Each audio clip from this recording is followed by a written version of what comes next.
Hello everyone and welcome. This is a Government Outcomes Lab webinar, and we are talking about awarding the public contract in a social impact bond. I want to welcome everybody, thank everybody for attending. We have a wonderful panel here today, and I think we're joined by a wonderful audience. We've seen some of the questions come in already. I want to remind you that we can take questions throughout. You can use the Slido tool at www.slido.com with the hashtag SIB, SIB contract, or you can just put questions in the chat box. Let's talk about what we're going to talk about. We want to start with introductions shortly. We're going to be getting into what is a SIB and why is it different. We're going to talk about 5 procurement pointers and then 5 hurdles when actually trying to close the deal. The scope here today is really focused on the public contract within a social impact bond rather than sort of a very general overview as to what a SIB is.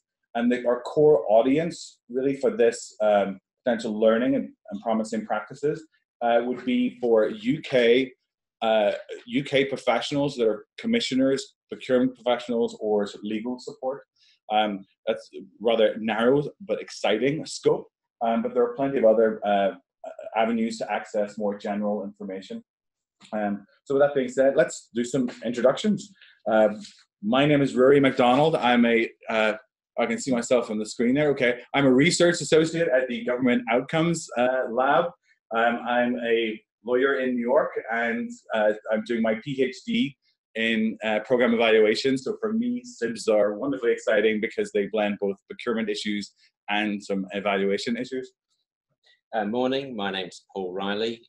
Historically, I've worked on the service provider side, led a number of social impact bond bids, and then contract managed successful ones of those. More recently, I've been involved in advisory work with commissioners looking at feasibility studies, commissioning and procurement strategies. And that's in a context of, dare I say, over 30 years of experience in supply chain management and public sector contracting. And I'm a fellow practice here at the Go Lab. Hi, my name's Imogen James. I'm an associate working at Freshfield Casto & Goetz law firm. We've worked on a very large number of SIBs, and I've been working on them for the last 6 years, so I have a fair amount of experience. Hi, my name is Mark Rodden. I have a joint role as Head of Procurement for South Gloss Council and North Somerset Council, which is 2 local authorities in the southwest of England. A couple of years ago, I managed the procurement process for our social impact bond known as Turning the Tide, which focused on securing funding and an intervention to deal with children on the edge of care. Thank you. And in case you didn't get that, it's wonderful to have this particular panel because we have representatives here from the commissioning side. We've got the provider side. We've also got a legal expert who's worked closely with social investors. So you're going to see the different perspectives, around the contracting process. I'm going to tell you a little bit about the Go Lab. The Go Lab is a partnership between the UK government and the University of Oxford. We were established in 2016, and we are based at the Blavatnik School of Government here in Oxford. We are a centre of academic research and practice with a mission to improve the provision of public services to tackle complex social issues with a focus on outcome-based models. Of course, SIBs being outcome-based, and we're going to explore that more. I want to emphasize that this is not a philosophical sort of discussion. We really are emphasizing the sort of practical things that you will come across when trying to do the public contract. If you're interested, the Go Lab provides support. We've got guides and resources on our website, and you can also seek advice surgeries.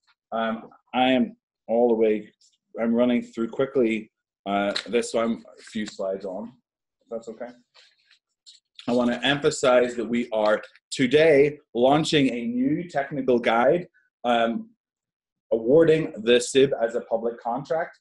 The guide is an expansion upon the work we previously launched around the contract itself. And so we've expanded it to cover a lot of procurement issues, and we're going to explore some of that content today. I can also tell you that Daniela and I will be working with DCMS, the government department in the UK, to update the UK government's SIB contract template. And so this is one part of a sort of an evolving work stream. So that's a little bit about our panel. It's a little bit about the Go Lab. What about our audience? So we've got many people from different roles. We've got Life Chances Fund Commissioner support people, with people involved in the Essex MST SIB. We've got also people from around the world who are looking at SIBs. So we've got a nice mix of attendees. We also know that some of you submitted some questions in advance. Those questions range from things like what aspects of the SIB commissioning process have been beneficial for commissioners. They also include things like, do we need to change this radically? Why are we talking about a contracting authority? And I think it's getting at this idea of like, this should be more of a collaborative process. So thank you very much for joining us. I think now we're going to move into the meat of the content and look at what is a SIB and why is it different. And I'm going to pass over to Daniela to sort of tell us what is a SIB. So the idea of a SIB, the core idea, is that the commissioner only pays for outcomes after and if those outcomes are achieved. And then you also have the idea of social investment, and that's key because the provider who's usually tasked with achieving those outcomes is generally a person who is a charitable organisation or a not-for-profit organisation, and they can often neither take the risk of the outcomes not being achieved and not being paid, and also they generally don't have the capital to pay up front for the services before they can recoup the funds from the outcomes. The parties involved are briefly the commissioner, who's generally a local authority, government department, CCG. You'll also have the provider, as mentioned, often a charitable not-for-profit organisation, and then the social investor. And social investors, in my experience, have been quite a wide variety of people. So we have some of the charities themselves. Sometimes a provider is also the investor. But there are also specialist organisations who perform that role. Special purpose vehicle we'll come on to more when we discuss the structures, but this is generally an entity set up to hold the contract. And then the beneficiaries are the people to whom the services are performed. And there also may often be an advisor or manager, again, depending on the kind of social investor you have. You may want to have involve someone with more expertise to help manage the project.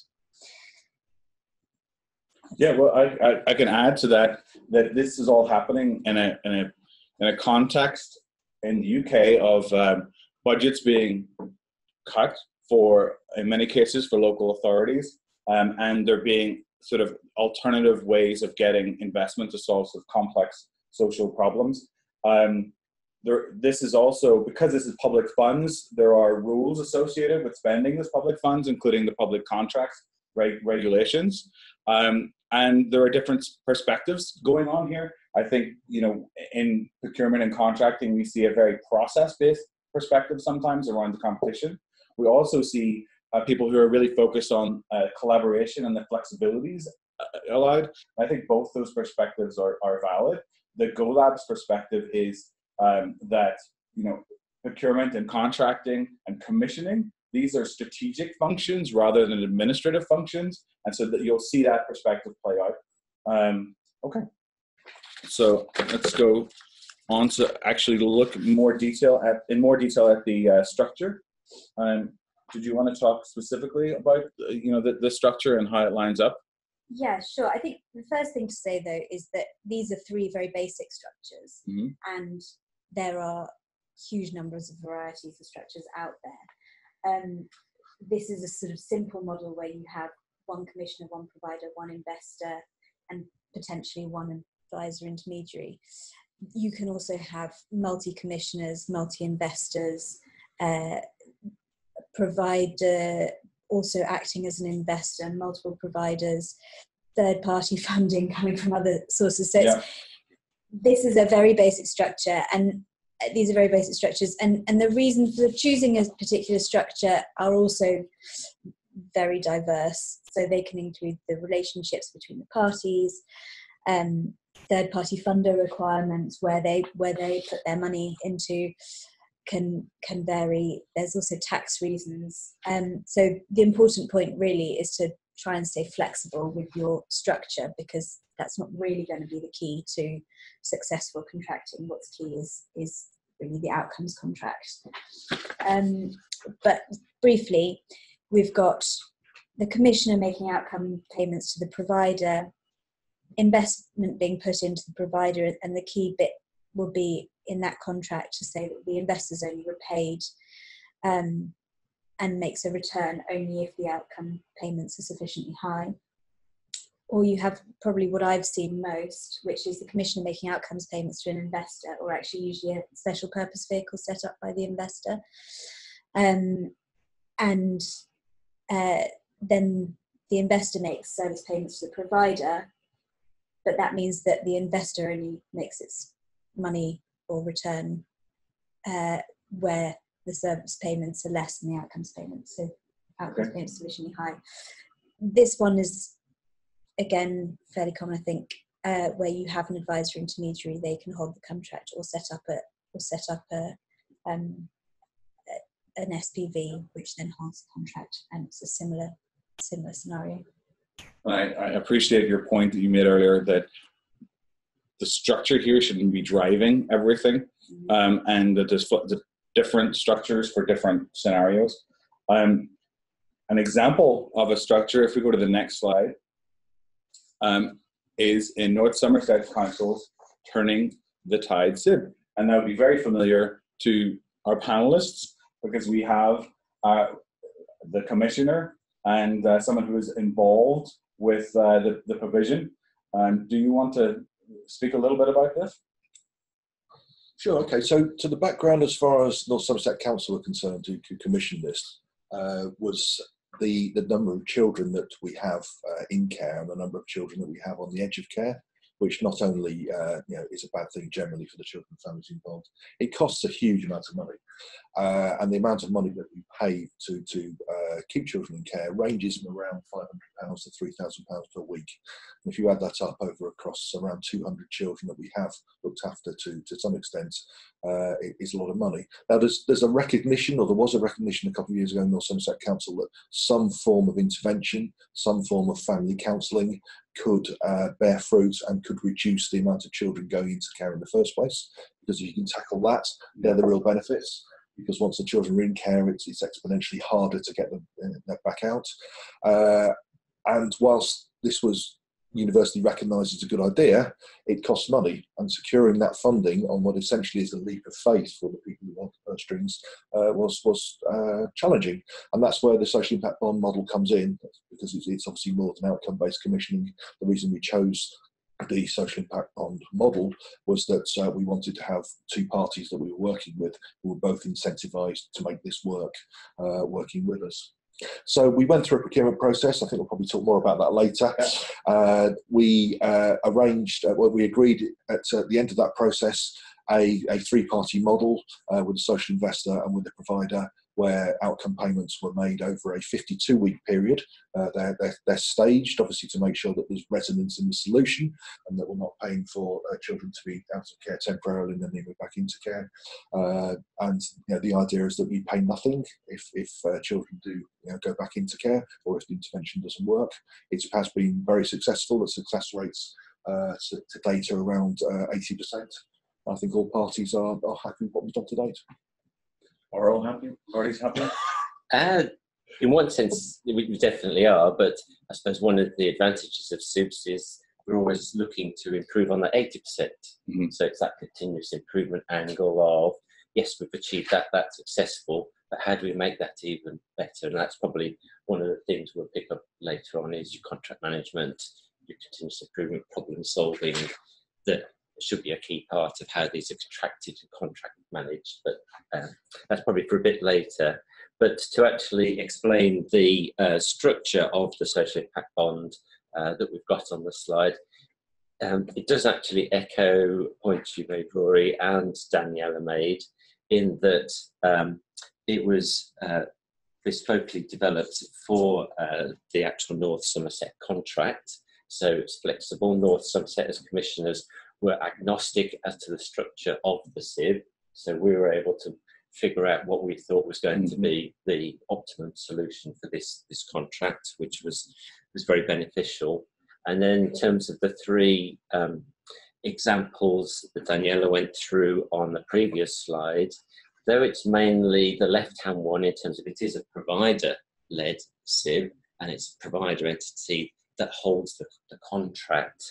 Actually, it's got elements of the others in terms of there's an internal special purpose vehicle within Core Assets that actually holds the contract, does the risk management, does the performance management, has the contract with the social investors, but then internally subcommissions for the service delivery. So that's like elements of the advisor intermediated type. Well, that's interesting. So you're saying here we've got a really simple sort of P and a bubble, but you're saying within that sort of P, it's sort of, you know, there's more going on there. That's and the holder of the contract is an entity within Core Assets, and then there may be sub-providers who are subcontractors to other parts of Core Assets. Is that what I heard you say? Correct. Okay. Yes. So that part of going down that sort of route ensures that we have all the fidelity to a SIB type model, can do the performance management, have the right integrity in terms of the social investors concerned and commissioner, but then the actual service delivery part can focus on service delivery and what it does best rather than get wrapped up in all the SIB mechanics. And so we act like an internal commissioner on that.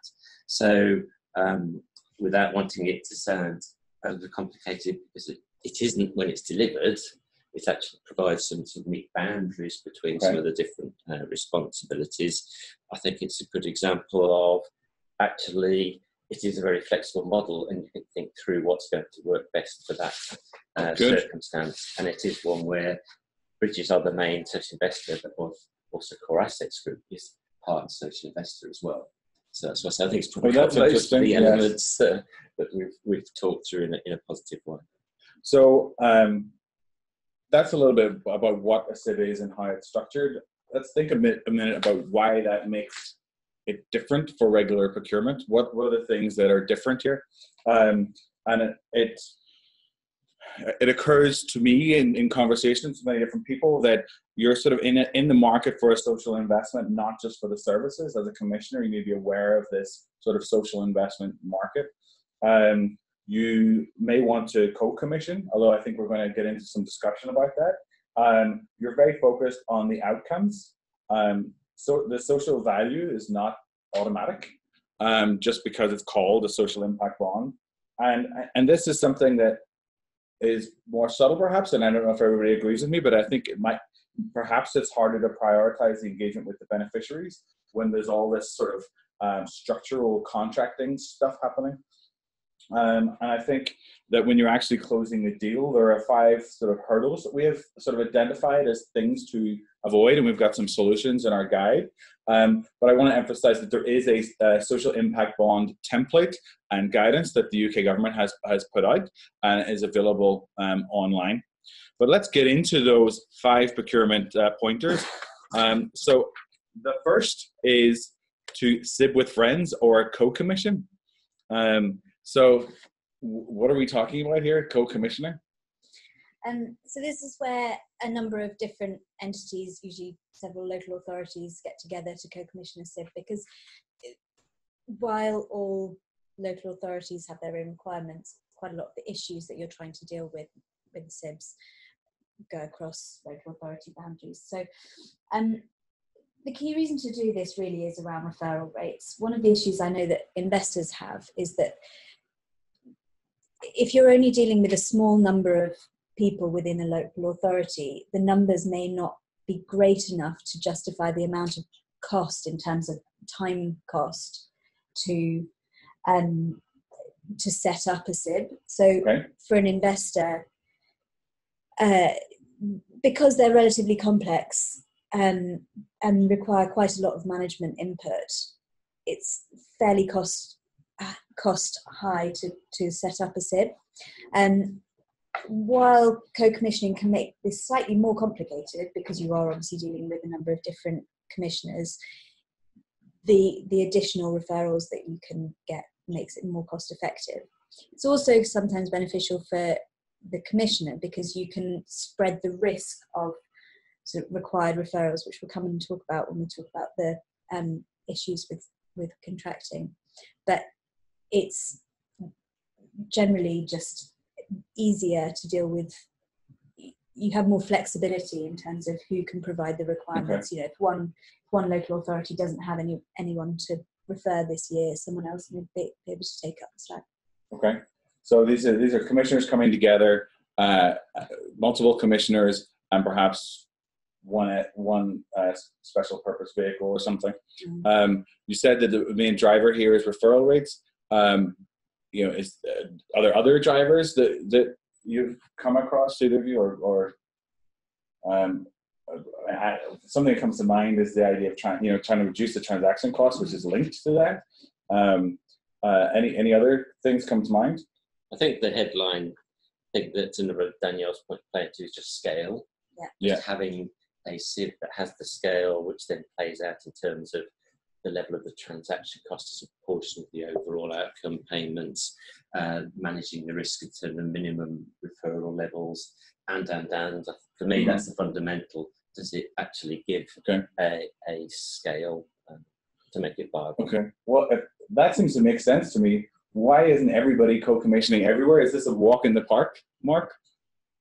I think there are lots of challenges to any kind of collaboration across government bodies, I think in particular, and local authorities in my experience. As somebody who works for two and has tried to get collaboration on procurement going across a number of commodity areas, I know how hard it can be.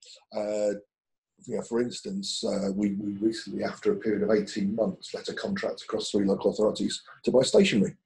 And that was because we spent 6 to 9 months trying to work out what sort of pencils and highlighters that we wanted. I'm not proud of this for a minute, but I think it emphasises that if it takes that long to do it on stationery, how long does it take to do it on social care? Because I think the thing that people forget about collaboration is that every organisation is different. Every organisation has different needs. And if you're going to collaborate in procurement, you need to be buying the same things. So what that means is you need to be joined up about the governance around, if you take our example, you need to be joined up around the government, you need to be joined up around the intervention, you need to be joined up around the contract. The contract would have to go through various different local authorities' legal teams, and they take different views on it. Collaboration is really, really hard. So I think that the driver for it is financial and it's referral rates, but it isn't the sort of panacea to all the world's in. It's very difficult to actually make happen. Okay. And that wasn't a SIB for stationery, right? No, we didn't do a SIB for stationery. That's right. The point of how hard collaboration. That's right. In any context or context. Okay. If we go to the next slide, I actually have an example here that I wanted to share of co-commissioning. The Pan-London SIB for Children on the Edge of Care. In London, 5 different commissioners have sort of come together and developed an interborough agreement. Then the public contract was procured by Tower Hamlets as the lead sort of council, and then I think the management of that has now moved to Sutton. And so they have done a lot of the things that you were mentioning would have to be done about getting agreement through the interborough agreement, and dealing with things like sort of a common data sharing policy. All these sort of non-trivial things that sort of come together. And I think some of the reasons were, that which Daniela described, but also, there's value in having that sort of special purpose vehicle, I think, that can do this work for additional councils as well. And so, a 6th council has come on. but let's keep it moving. If we go to the next slide, our next pointer is, to be clear that you want a social intervention or a social service and an investment. And so I think as a commissioner, you sort of need to be aware of what does the market for social investment look like. So you get a robust procurement. And I think one of the strategies to do that is, well, to warm the market and explain to the market what it is you as a commissioner want to do. And you've done this. If we go to the next slide, I think a good example is on turning the tide. You held a market warming event. I don't know if you called it market warming at the time, but do you want to speak to that? Yeah, we called it a supplier day, I think. Supplier day? Yeah, we got to the point where we wanted to do a number of things. So we outlined what it was we wanted from the SIB. As Paul said earlier, we were agnostic about the structure of the SIB. We were agnostic about the nature of the intervention, the type of intervention, and that was absolutely deliberate. We respected that the market knew more about these things than we did, so we wanted to get market input to that. But equally, we wanted the people that turned up to have a feeling that yes, these guys are serious about this, and they have some sort of plan as to what they're doing. So we said, this is what we're thinking. This is what we think the sort of metrics are. This is how we're going to approach the procurement process, and this is how we're going to get to where we think we are. But all of this is sort of up for grabs. And the purpose of the event was really sort of fourfold. It was to test those assumptions, so to get some feedback from suppliers. We asked them 7 questions, I think, that we wanted feedback after the event for. Does this work for you? Is this attractive? Are there different ways we could be doing it? So that was the first one. The second one was to sort of motivate and interest the market. It was market warming, but we wanted wanted people to walk out of there feeling this is something that I really want to be involved in. This is something that I really want to bid for. These guys are people I want to do business with. The third reason we did it was around just facilitating networking, because we had people in the room who were potential providers, we had people in the room who were potential investors, and people who were potential intermediaries, and lots of people as well. We didn't know why they were there, but they came anyway.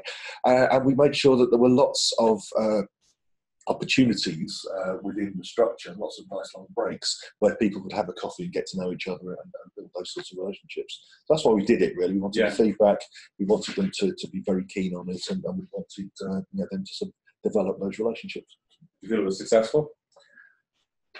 Yeah, I think it was. Based on the feedback we had was very useful. It was just the sort of feedback you want, really, which is I'm not completely changing the way I'm going here, but there's enough to tinker with here, the feedback that we are going to do things slightly different. Okay. So you've sort of got it 80-90% right, but you've got some value from it. Okay. And I think the feedback from in the room was useful. We got a lot of interest as a result. So from that perspective, it ticked the boxes. Okay. And we also got lots of senior people in the organisation involved. We got councillors involved. We got the chief executive to speak as well, which I think gave it that sort of kudos as far as the attendees was concerned. That this was something that top to bottom the council was serious about doing. Funny, I hadn't really thought about the advantages of doing that kind of event to the the commissioning side and within the organisation. On the council side, I always sort of thought about it as like, yes, it's letting the market know and connecting the market, but I can see that within the organisation of the council, it sort of says we're serious about doing this. And then of course you learn from the feedback and tweak the process. Okay, are we comfortable moving on to our next sort of procurement pointer, which you touched upon, and that is that we should be flexible about how the outcomes are being achieved. We have had lots of debate about this in the office. About, well, okay, what do you mean? Because and so I think I need to sort of clarify here that I think being really specific about the outcomes and the beneficiaries is really important. And we're not saying that throughout the life of the contract, you shouldn't be specific about like some of the activities, or the payment model can't include, some definition around services and payment for industrial services and activities. What we're saying though is that when you're at the procurement phase, when you're communicating to the market, like what do I need? What you're saying, oh, I need these outcomes, and you're allowing the suppliers then to suggest like, well, here's how I would achieve that. Does that make sense?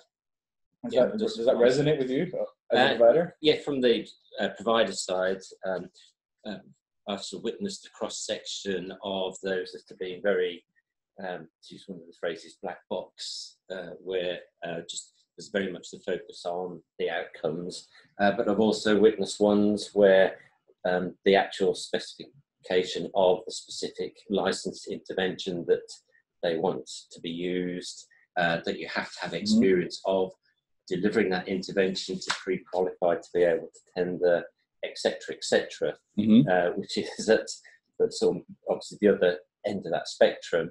And I suppose from a service provider's perspective, the more specific you are in that way, it does throw up issues as to whether a service provider will actually consider tendering, because they're obviously saying, well, what's their likelihood of winning, delivering against that requirement? Can they deliver against those outcomes with that very specific intervention, which they may not believe is the most appropriate, etc. So it does probably have a big play in terms of the amount of competition you end up with at the end of the day in the procurement process. But obviously then that plays out in terms of innovation and things like that. So you may not necessarily get the optimum solution and outcome payment, etc. for the outcome you're trying to achieve if you're being too specified. I think there's a point here as well about flexibility and performance of the contract. I think if you're really specific about how you want something achieved, and then during the course of performance, people learn that, well, actually, it'd be better to do it a slightly different way, or there's an alternative thing that we can do, then you may have locked yourself in. And this is not a point about like, how flexible are contracts to change? Is there, can we lean on the change clauses within a contract? This is different, right? This is about procurement, because if you've told the market, I'm going to buy this, and therefore other people in the market have said like, oh, well, that's not me, I don't want to bid. And then suddenly during performance, you switch back to that thing. You're sort of, you've got yourself into some challenges there.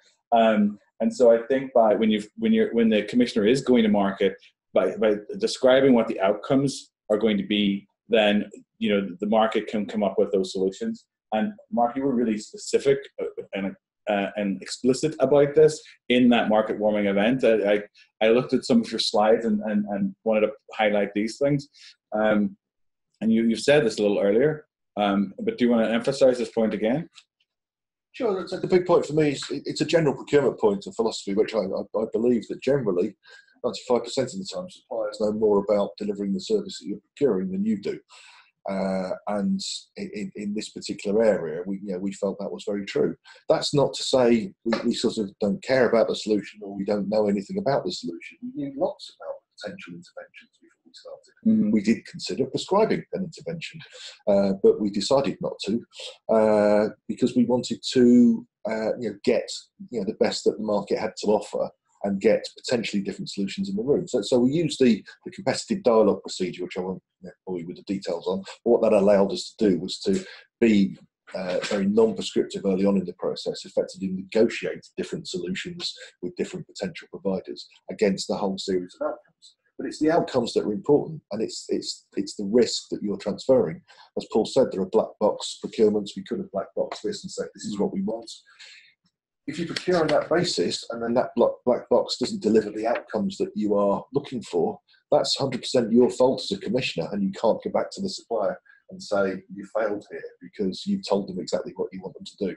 Right. So one of the attractions of the social impact bond model was the whole balance of risk between the three parties. And one of the reasons why Core Assets were successful was that they developed that relationship with their investor at the start, and through all the negotiations, both parties were in the room, and we were able to develop a solution that had that right risk profile, with everybody having some sort of skin in the game. Yeah, in the guide that we've published online that was launched today, we do describe the different procurement processes. If you're not familiar with the procurement procedures, within the UK's public contract regulations that implement the European directive. And that competitive dialogue is interesting because you can have these discussions sort of parallel with different bidders and sort of find out what it is that they're proposing, understand it, and then sort of say, okay, well, let's have a now everybody submit your tenders, and they can be different solutions in different solutions that meet the same outcomes. Yeah. But by the time you get to the tender stage, you know what suppliers broadly are going to bid. Very good, thank you. All right. The next pointer is, I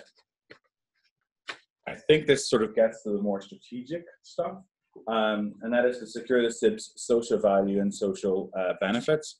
So one of the things we, as people in the UK, need to be aware of is the Social Value Act, and the fact that we have to consider social value when doing commissioning. And I think in North Somerset, there's sort of like, you define what does social value look like to North Somerset. There's a group that have defined some sort of themes, outcomes, and measures, and created a TOMS framework that includes a particular sort of social value that one could think about, and that's promoting social innovation. That's to promote new ideas and find innovative solutions to old problems, which is sort of really linked to this idea that somehow SIBs are going to be innovative. But I would suggest that there are things we need to do in order to secure that innovation, and just because it's in a social impact bond doesn't necessarily mean the social value. And that one of the things, if you're trying to be innovative and trying to come up with new solutions, it would be a good idea to know at the end, what were those solutions? What did we learn? And so there are different strategies to do that. And I think, and some kind of evaluation or learning sort of output from a SIB, I think is important. The transparency notices that people are putting up anyway because of the procurement, I think help sort of inform the local environment as what's happening. Right? You kind of get ready for the next sort of SIB opportunity, understanding the SIBs. But then internally, I think the data sharing agreement and sort of reporting terms, those things become really important so that the commissioner can understand what's happening in some kind of meaningful way, and that it's that the learning that's going on is not so narrow that the commissioner sort of losing capacity and knowledge through this process. Does any of that make sense? Does that resonate with anybody? Yes. Yeah. Okay. What does social value look like in North Somerset?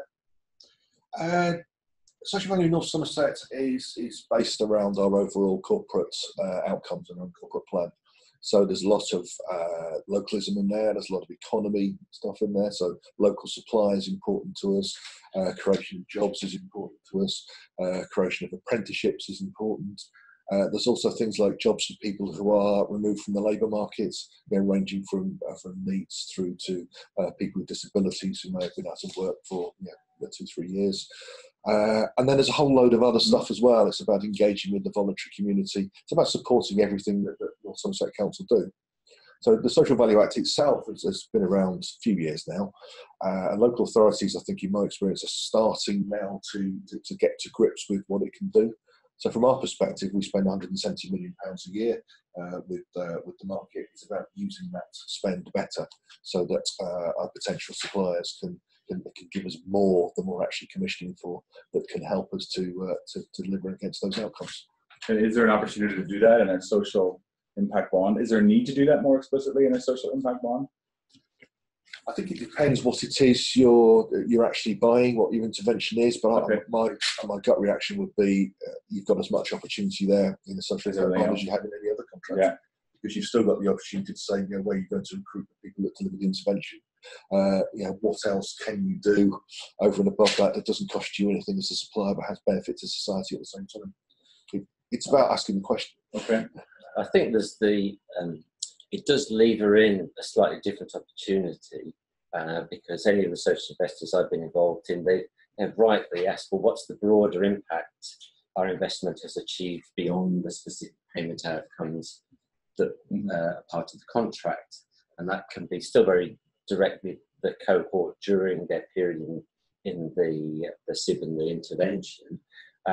But often ask more broader things in terms of what's actually the life trajectory of these young people, etc. And so I think there's an opportunity to align there the social value interests of commissioner with some of those broader impacts and outcomes that the social investor is interested in, excuse me, to make sure those are aligned.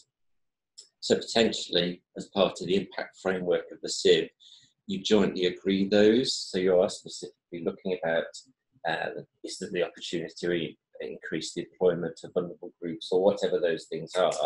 So actually then the social investor can very explicitly say, yes, we've achieved X contract outcomes, but we know we've achieved these broader social impacts that are tied to the social value. And I think that's where things like the TOMS framework could be useful to get that agreement between all parties as to what some of the social value impact is, and that be explicitly measured during the life of the contract.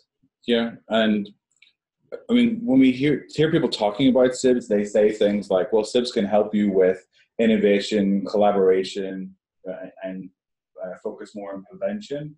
To capture that learning, I think sometimes you need to step back and think, okay, well, what was innovative? What was collaborative? And to what extent did this prevention sort of help reduce costs or increase the standard of living for people?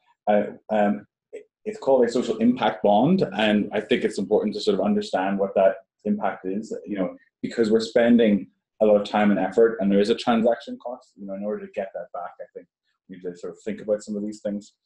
I think the point there is, I think one of the things that's important to us in North Somerset is, what are you doing social value-wise? It's incremental to what you're doing already.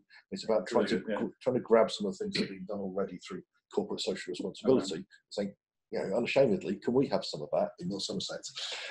Because a SIB and most social care contracts deliver social value in a colloquial sense, but that's different from social value in the context of the Social Value Act, because that needs to be over and above the service that you're actually providing. So social investors invest outside of our contract in a whole wide range of things. Social value gives you the opportunity to say, well, could we have some of that for local North Somerset causes?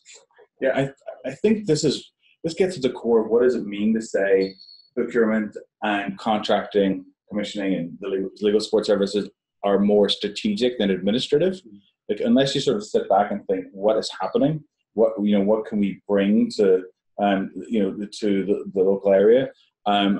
Where is the social value? That's not like let's process this contract. So thanks for highlighting that. And then our last one is less clear, I think.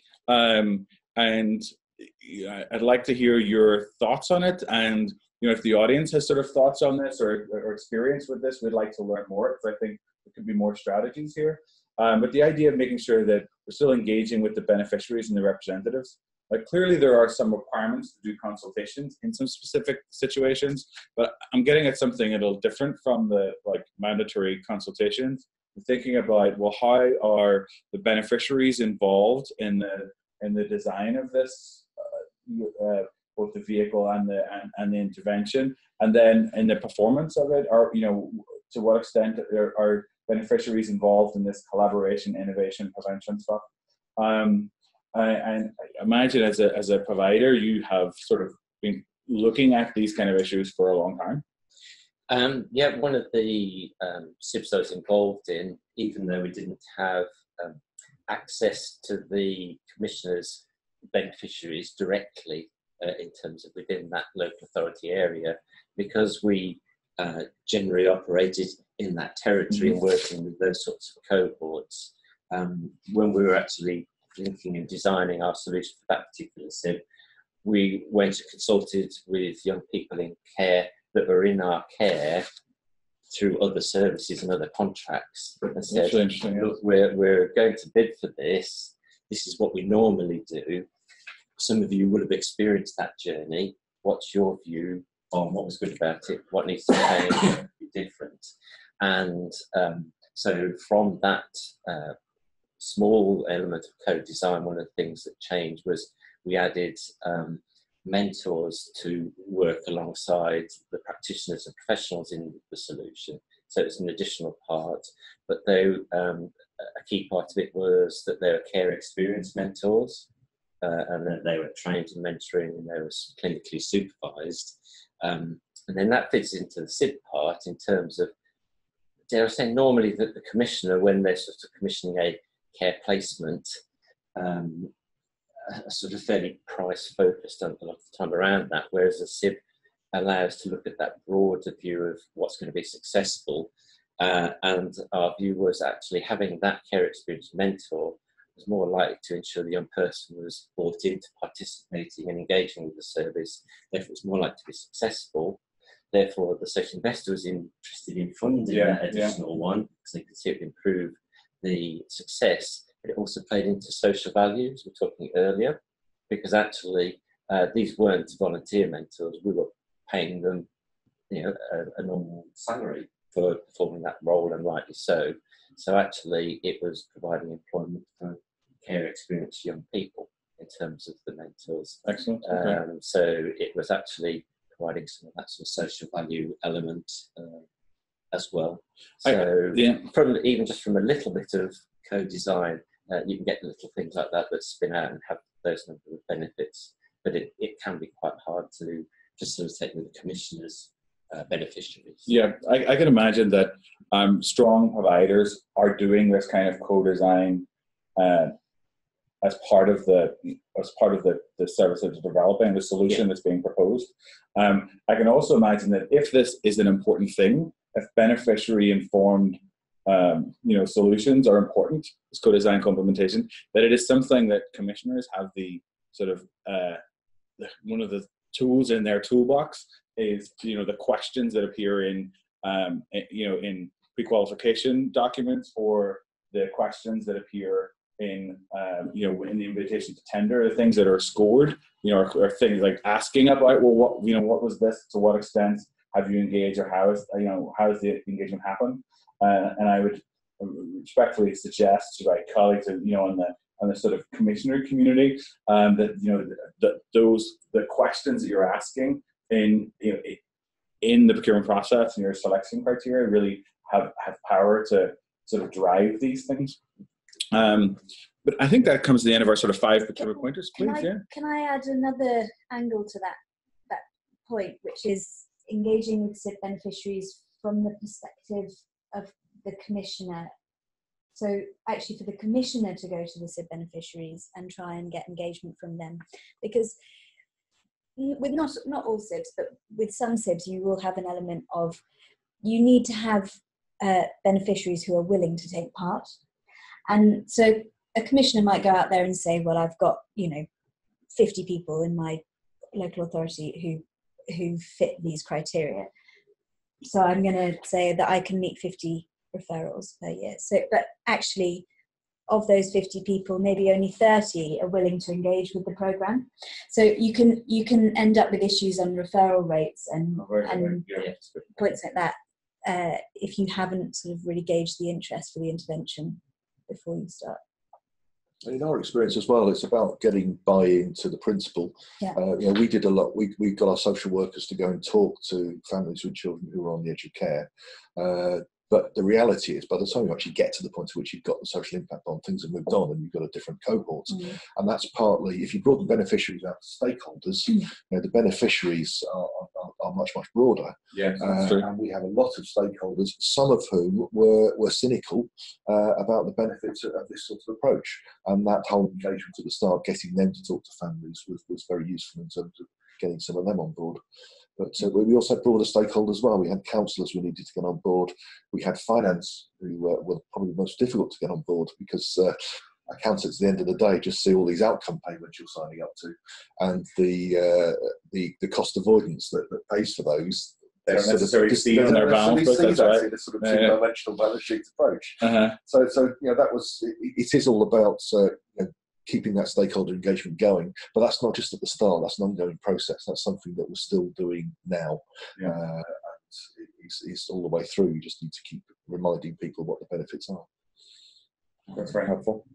We have been receiving lots of questions, and so I apologise for the delay in addressing these questions. I'm going to go back and maybe I'll read some of the questions at once, and if somebody feels like they have, want to pick one up, I think that'd be helpful.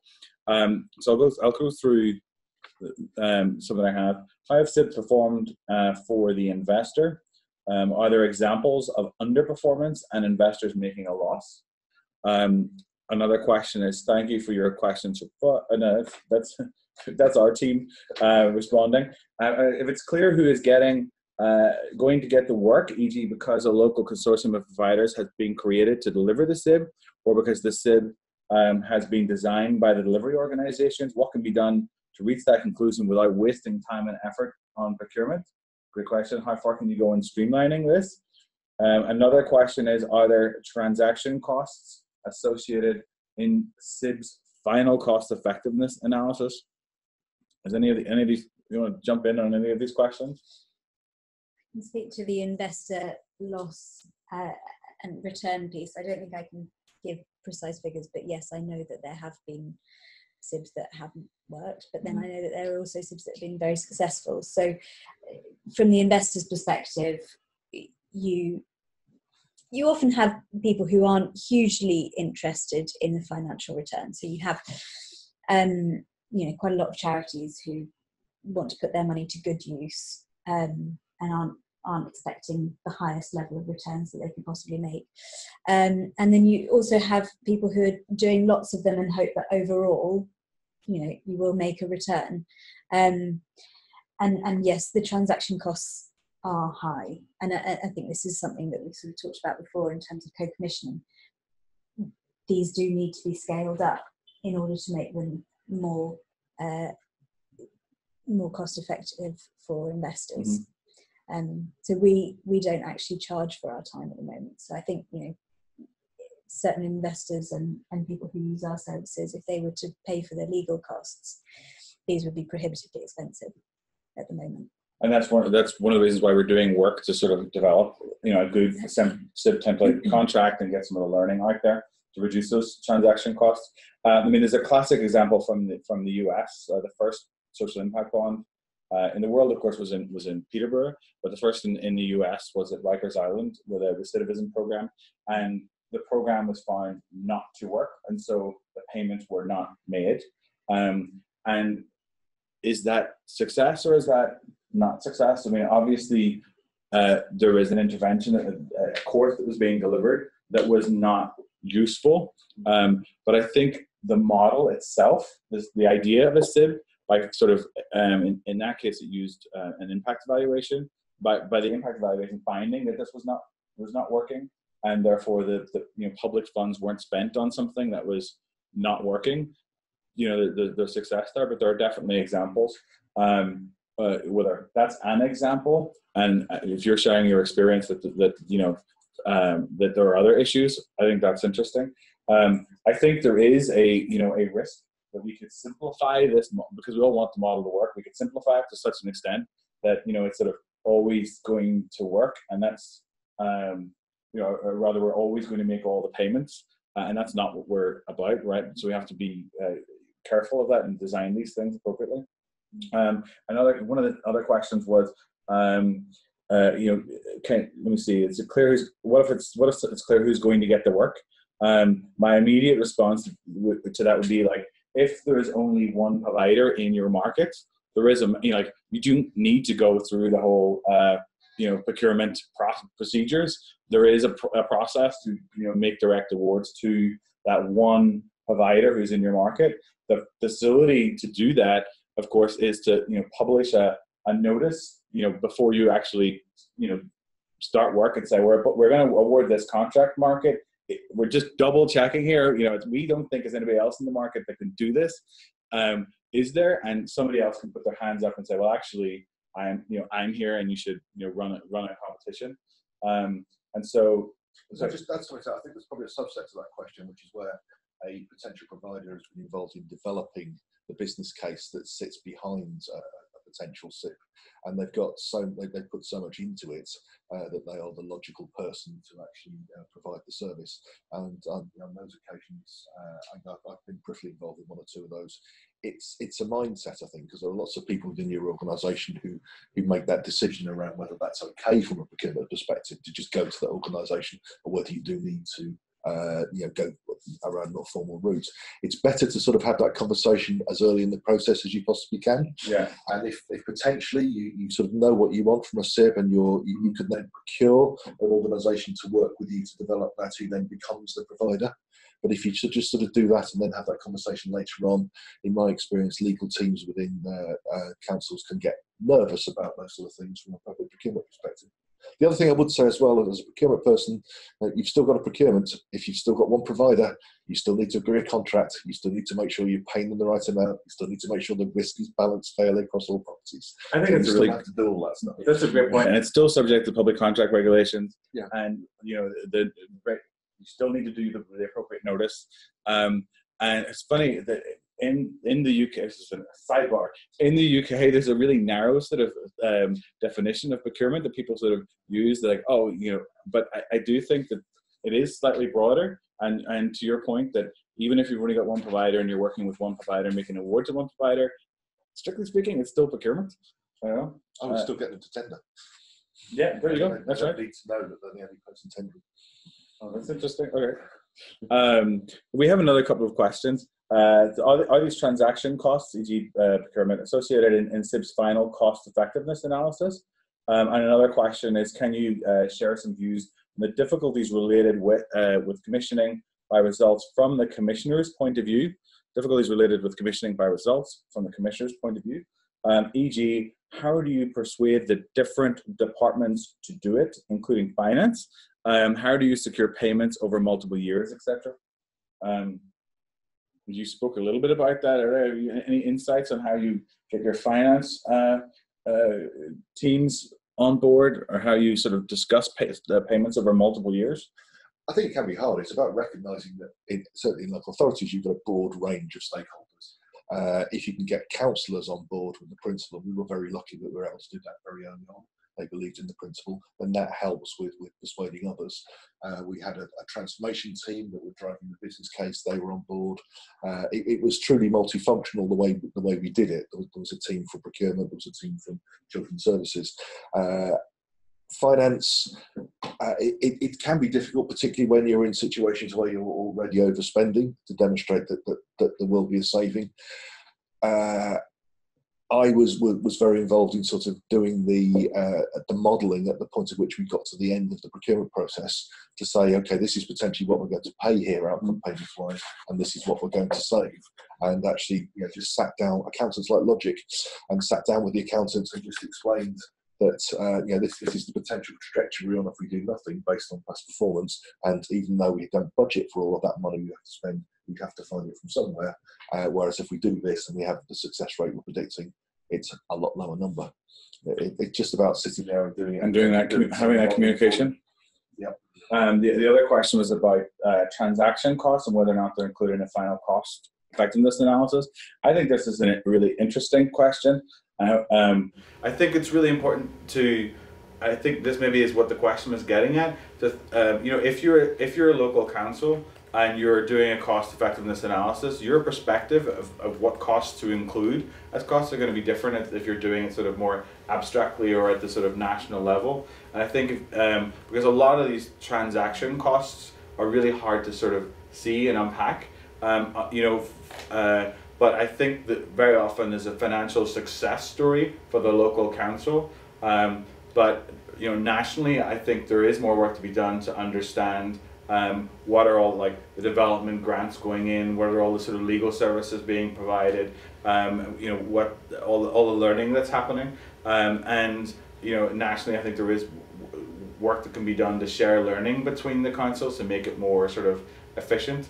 I don't know if that's not a clear yes or no answer, but I think the perspective matters as to who's doing the cost effectiveness analysis. Okay, we've got another.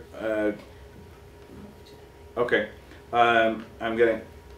All right, we'll pick up some of those questions shortly. We do need to move into the next phase, which we're actually going to talk a little bit about the contract itself and some of the common hurdles. The technical guide that you have access to online goes into some of these hurdles in more depth, but we're going to sort of pick up some of the overarching sort of strategies to navigate around the hurdles. But Daniela, can you tell us a little bit about the SIB contract? Yeah, sure.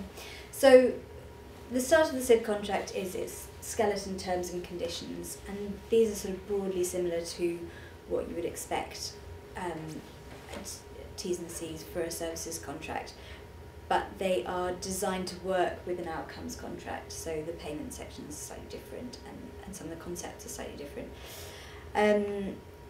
Then you have the schedules, and this is really where the meat of the contract actually comes, because each one is so specific, you need to specify them.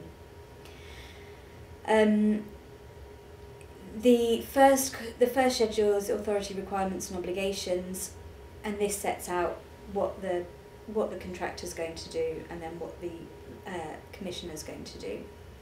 So, as we've talked about before, quite often we're aiming for flexibility here. So, really, you often want to keep well, at least from the investor provider perspective, you often really want to keep this as flexible as possible. In fact, I've seen ones which is basically, the provider will try to achieve the outcomes, and it can be as broad as that, to specific details of what kind of intervention is going to be used. It very much depends on what the commissioner feels about the flexibility there. I think it's important to remember that the commissioner has obligations too. These might include things like to provide referrals if that's the agreement. Providing access to data is crucial, because the provider may not have the data which proves whether the outcomes have been achieved or not. They may need to get that from the local authority. And then providing other support like publicity or promotion of the programme to various stakeholders. Schedule 2 is the payment schedule. This is another really key schedule. They look different from SIB to SIB because the outcomes being paid for will differ and the mechanisms for payment will differ, but in general you need to include details of the outcome as specifically as possible, the price per outcome, any caps, and you also need to specify the evidence to prove that an outcome has been delivered, if that's necessary. Sometimes it's blindingly obvious, but deed of assurance principally allows the commissioner to step into the primary contractor's shoes. Data sharing policy is the agreed policy on data sharing, obviously, and management information. This is generally where we put in information that the commissioner wants to see produced, and sometimes this is information which allows them to look at whether the outcomes have been achieved, but sometimes it's also, as we talked about, sort of more general information that can be used to assess social value. So as you can see from that highly technical are we still on? Okay. As you can see from that highly technical diagram of the skeleton, we have this sort of template terms and conditions, and then these schedules do, as Daniela emphasized, put the meat on this, and those schedules are largely blank in the template because that's each SIB is going to be different, but we're going to be doing some work here at the Go Lab to try and put out examples of these things. So that there are more templates and examples, present and out there for other councils to use, and so that's a sort of for everybody sort of to be aware of, and for us to sort of come together and start sharing these, as much as possible, so we can reduce the transaction costs and make it easier for councils to serve the beneficiaries. There are hurdles that we have identified. The 5 hurdles focus on, we see inappropriate standard payment terms, disagreement on minimum and maximum referral rates, so that's come up a little bit, no contractor protection in case of authority terminations, inappropriate monitoring terms, and a lack of flexibility for changes. We do have some detailed suggestions for each of those in our guide. But if we go to the next slide, we can see some are sort of overarching solutions for this, which would be involving the contracting authority lawyers earlier, potentially using conditions precedent and not to go overboard with complexity. Did you want to speak to some of these solutions? Yeah, I think it's we've talked about this sort of before. It's bringing everything earlier. It's having a really good procurement process where you nail down what the agreement is, rather than getting to the contracting stage and going, so we agreed, you know, we would work with about this many people, but what happens if there's only half as many referrals as we expected there to be? What's going to be the deal there? And there's, you know, there are solutions to all of these issues. It's making sure that everyone has agreed at as early a stage as possible what that solution is going to be. So for instance, disagreement on minimum maximum referral rates. Investors generally want to have a minimum referral rate because that restricts their risk. Unless the risk, it's agreed that it's being taken by the investor provider side. Can I just by way of definition, just to be clear, when we talk about referral rates, we talk about people who are being served sort of going into the intervention, yeah. right? And so there are issues around what qualifies somebody as going in and how many people will be going in, and that's what we're talking about with referral rates, right? Yeah, sorry. Okay. So, and obviously that's key for an investor, because if they're expecting 50 and you get 5, there's no way they are ever going to make their return. And then there's kind of, so there's, do you have a minimum referral rate requirement? Is that something where the risk is going to sit with the investor, and the provider and investor have to agree between themselves that they think they can achieve the referral rates that are expected? Or is it a risk that's going to sit with the commissioner, and that's very much dependent on the type of intervention and what you're trying to do. But then how you deal with it, you could just say, well, actually, if we don't meet the referral rates, the whole deal's going to close, and that's it. Or it could be, let's provide more information about what's happened historically, or Yeah. we've, you know, that goes back to the point about really understanding the sort of beneficiaries, you know, and the commissioner sort of engaging and understanding what numbers do we really expect here. Or do you have different prices per outcome if you have lower referral rates than expected, or higher referral rates than expected? So have ranges for this range is going to be this per referee, and this per, okay. So what we're saying is, I think there are solutions to all of the issues. It's just thinking about them at an early stage and deciding what you know. Yeah. Mark, I remember you telling me that you sort of resolved a lot of these issues really early, sort of in the process, and you used the competitive dialogue as a discussions as a way to sort of hammer out and get sort of agreement on some of these things when you're still in a competitive environment. Do you want to remind us about that? That's the key, yes. I mean, as Daniel said, absolutely. You need to be sorting these things out as soon as possible. We aimed for a position where by the time providers or bidders tendered their final tenders, they were tendering things that were broadly akin to what the schedules were going to look like. We didn't quite achieve that to the extent that we would have liked to, but we broadly had as many of those conversations whilst you're still in a competitive environment. Because as I keep saying, this is a procurement. You've got providers who care deeply about what they're doing, and they support your outcomes, but they want to make money. And you have social investors who want to invest responsibly, they're prepared to take risk, but they want a return on their investment. And the procurement process is about making sure that that balance between all parties is right. Yeah. It's also about making sure that the balance of risk is right. I mean, the balance of risk between the provider and the investor technically is really none of the commissioner's responsibility, but we really wanted to know. Oh, that's interesting. Yeah. Because we wanted to know, because if you've got a provider that's taking all of the risk, and I'm talking here about, there's various types of risk. The risks of referrals not being the projected numbers, that should sit with the commissioner. That's absolutely right, they should sit there. But what if the intervention doesn't work? The risk of that, if that sits too squarely with the provider, then it's no more than a bank loan from the social investor, they're not doing anymore. And if the investor is taking 100% of the risk, there's no incentive on the provider to actually deliver. So it's about getting that at the right level, and that was the sort of conversations we wanted to have before we finalised. the process.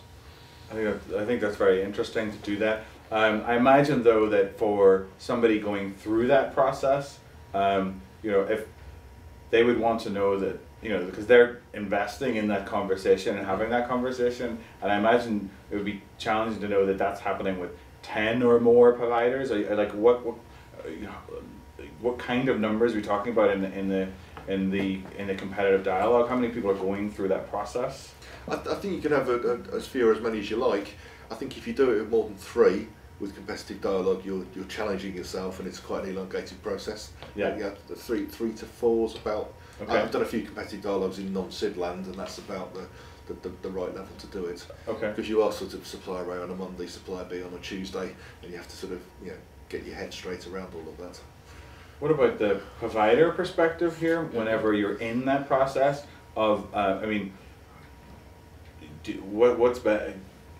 how do you decide how much effort to put into that sort of these contract terms, or when is the best time to put that effort in the process? I mean, that's a good question, because it all fits in terms of what Danielle is saying about, and Mark, about doing that up front. But that's obviously a commitment in terms of the organisation, staff's time, potentially legal fees, because they may not get pro bono support in terms of that legal advice or whatever. And so I think there are occasions when service providers will go, actually this is too much, the actual commitment that we need to make versus what our chance of securing the contract is, and then, as Mark was saying, secure a return on it that in effect pays back that investment of time, resources, costs. It does play out for some service providers where, and I've been involved in decisions where we've gone, no, we're not going to actually bid this one because of all those dynamics. Okay. So there is something about trying to make it efficient, smart, streamlined, but address those issues up front. And I suppose one of my reflections is the more we can learn across SIBs. So if we look at edge of care SIBs, there's been a number of those now. Yeah. So there must be some learning that can be taken out that says the next edge of care SIB doesn't need to go through A, B and C as much. There's actually the parties and the stakeholders can jump to certain things because they've seen, know and can share the learning from the half a dozen that have already gone ahead of them around a particular policy area. Okay. Which you would want to make it fair for new entrants, but at the same time, it's definitely that learning to be captured, and we were talking a little bit about, about that earlier. Yeah. I know that there's an alternative sort of way to do this as well. I think on the I know that on the Pan London SIB, before they awarded a contract that had some conditions precedent before starting performance. So because you've got so many commissioners there, you know, things like the data sharing agreement were hammered out over the course, of that sort of implementation period, and that was something that they found sort of successful. The leverage in that scenario is different. You're sort of like, well, you can't start performance until these things are in place. But then, so much work has gone to get that. You've got a contractor there at that point of view, and nobody likes for a contract to fall apart.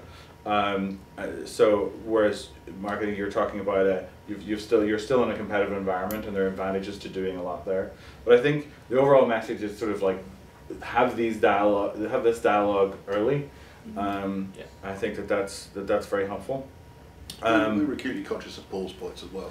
That that if you're in a competitive environment from a provider viewpoint, you do have to balance how much effort am I prepared to put into this, judged against my chances of winning. And I think when you get to the contractual details, where it can get quite expensive for a potential tenderer to bring lawyers into the room to have those sort of conversations, that's when you just need to get that balance right. But we tried as much as possible to mirror the dialogue and the tender as well. The structure of the tender, in terms of what bidders are sending back, needs to mirror the schedules that you're going to use in the contract. Oh, that's a really good point. So we've got these. There is a SIB template. There are these schedules or attachments to the contract of things that are going to have to go in there, and you're actually setting up the invitation to tender. in such a way that they're giving you the information that would then sort of feed into these things? Yes. Yeah, okay. That you've spent a lot of time talking about through dialogue and agreed already. Oh, excellent, okay. That'd be interesting actually to get some of those examples up there of that, so there's an invitation to tenders at least, so we can sort of, I can see that would be helpful. Is it time to go to some more questions? Okay, so were there questions that came in before that interruption? I'm just going to start reading some questions, and if it seems like there's something you want to jump in on, please do. Is there a typical term for a SIB and a typical rate of return on the investment? Is it essential that a common data set is shared by SIB partners to evidence-base the outcomes delivered and to help resolve contract disputes about delivery and payment? And then, what's the best way to build the ability to vary the outcomes price during the contract if it turns out to be too high or too low? This can sometimes happen in SIBs because they are sometimes used to try new things. Okay, so varying the price per outcome during performance, I guess. Does SIB pay for output 2 in addition to outcome? If so, what's the ratio?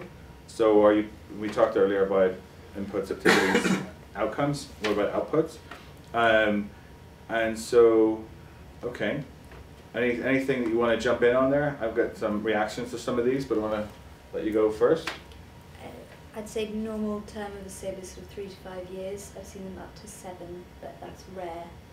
And specifically, we're talking UK local government context here? UK, so the 7 was a CCG.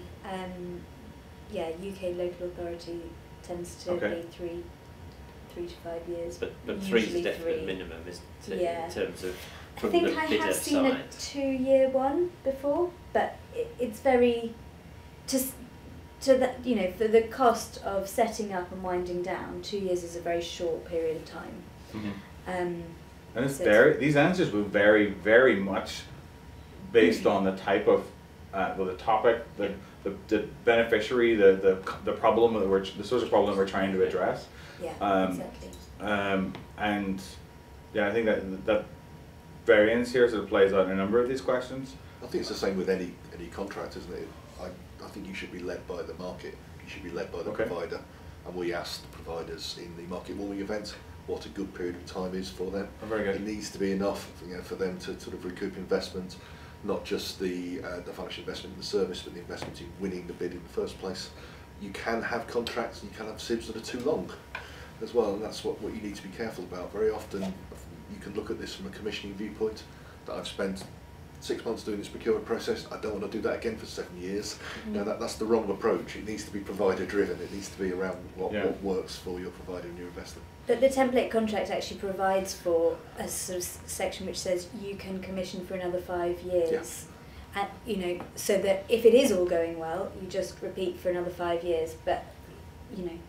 Okay. So that's quite a good aspect of the contract. An interesting point about outputs. I suppose even from the bidder side, we're normally trying to latch into outcomes because that's all what it's about, but often some of the outcomes that everyone genuinely wants to achieve are challenging to robustly measure and objectively measure, and so you can be having to consider some proxy measures for some of those. Yeah. So I suppose I try and be pragmatic in the ones I've been involved in and being comfortable to consider some degree of output measure related one if it's a sensible proxy measure for the outcome that we're trying to achieve, but is challenging to actually objectively measure all within the time frame, because it's an outcome really that won't be achieved till 7 years down the line. The contract's for 4 years, so what's the sensible proxy, and that often can be an output.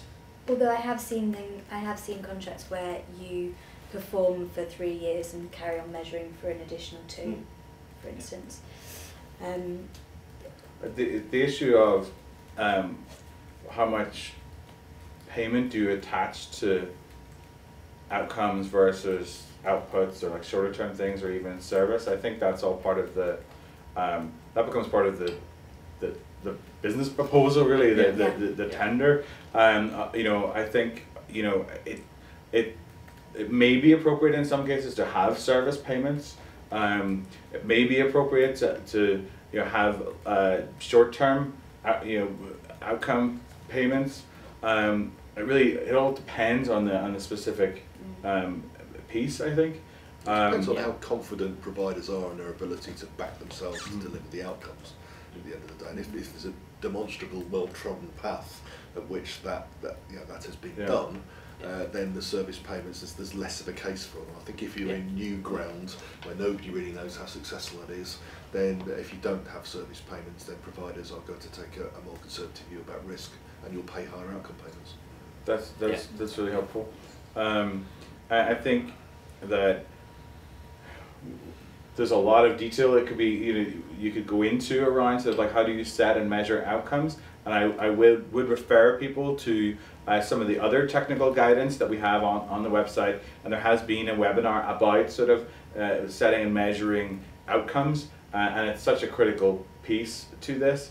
But from the contracting view, I think the way to avoid this being a hurdle or a problem at the end is to deal with these things sooner.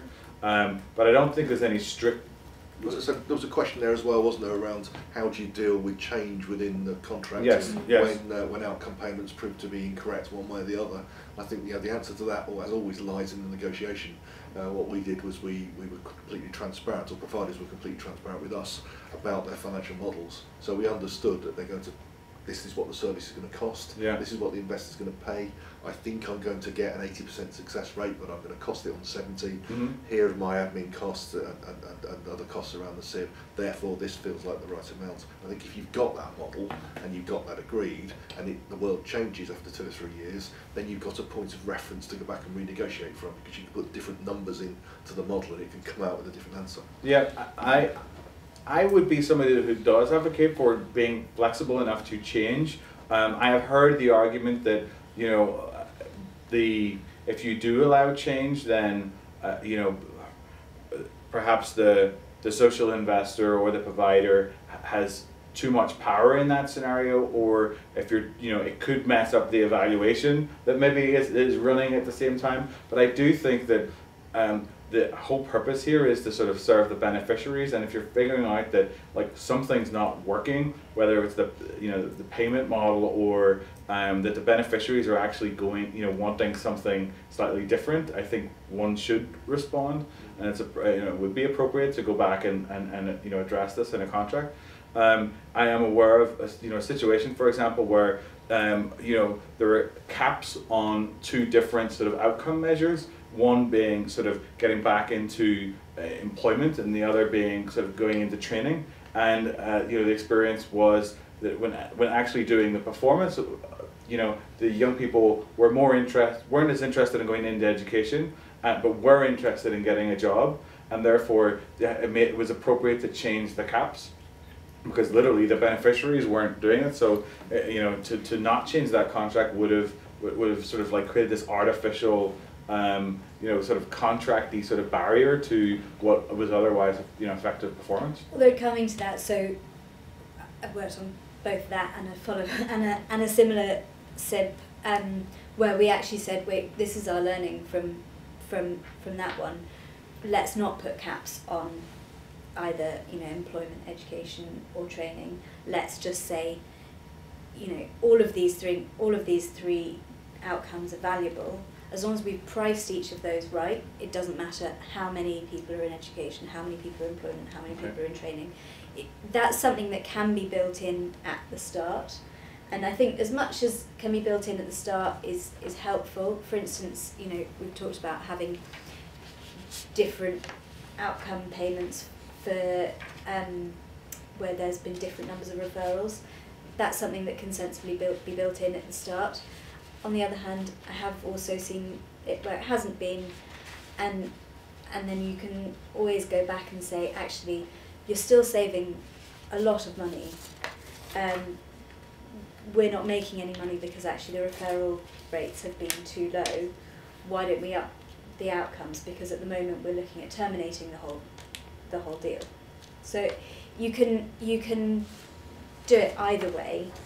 I think it's helpful if you can build in your flexibility on day one, just because some of those conversations can be tricky. Mm-hmm. But I think if you have a good relationship between the commissioner and the investor and the provider, then they don't need to be that difficult. You can.